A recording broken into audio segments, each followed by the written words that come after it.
সালমান বলে বিয়ে হয়ে গেছে। কি হলো ভাবি, চুপ করে কেন? ওর সবাই মিথ্যে কথা বলছে, তাই না ভাবি?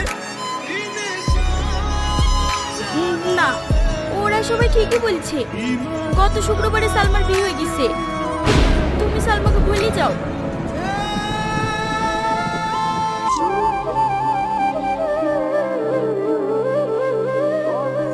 এটা তোমার স্বামী সালমা? হ্যাঁ।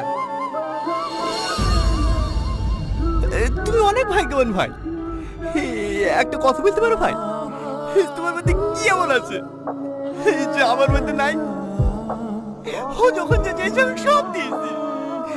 4 বছর ধরে প্রতিটা দিন প্রতিটা রাত বারবার ছুটে এসেছে শুধু ওকে পাওয়ার আশায়। এত করে যাওয়ার পরেও